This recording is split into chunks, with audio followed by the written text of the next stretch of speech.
Personally, I don't doubt your good faith, but I'm here to safeguard my country's interests. You may be an anti-Nazi, you may not. In times like these, one enemy in our midst can do more harm than 10 across the channel. If you were here to work for the enemy, what would you tell me now? Exactly the same, that you were a friend of England and that our enemy was your enemy.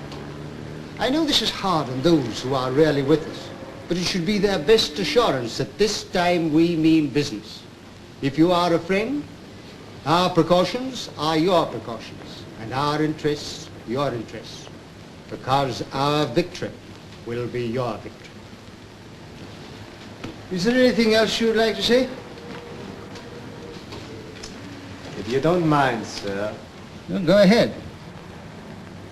In earlier years, the most important principle of my life used to be never lie, always tell the truth. Very good principle. I hope you stick to it. Oh, I have not told a lie, but I also have not told the truth.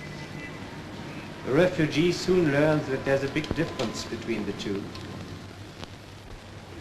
The truth about me is that I'm a tired old man who came to this country because he's homesick.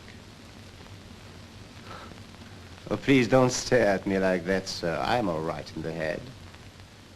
You know that after the war, we had very bad years in Germany. We got poorer and poorer. Every day, retired officers and school teachers were caught shoplifting. Money lost its value. The price of everything rose, except of human beings. We read in the papers, of course, that the after-war years were bad everywhere, that crime was increasing and that the honest citizens were having a hard job to put the gangsters in jail. Well, I needn't tell you, sir, that in Germany, the gangsters finally succeeded in putting the honest citizens in jail. My wife was English. She would have loved to come back to England, but it seemed to me that I would be letting down my country in its greatest need, and so she stayed at my side. When in summer 33 we found that we had lost our children to the Nazi party, and I was willing to come, she died. None of my sons came to her funeral. Heil Hitler.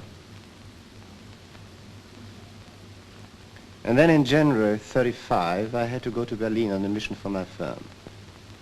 Driving up in my car, I lost my way on the outskirts of the city, and suddenly, the landscape seemed so familiar to me. And slowly I recognized the road, the lake, and a nursing home where I spent some weeks recovering. Almost 40 years ago. I stopped the car and sat still, remembering. And you see, in this very nursing home, sir, I met my wife for the first time. And I met an Englishman who became my greatest friend.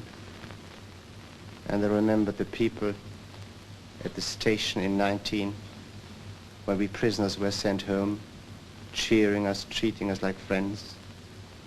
The faces of a party of distinguished men round a table who tried their utmost to comfort me when the defeat of my country seemed to me unbearable.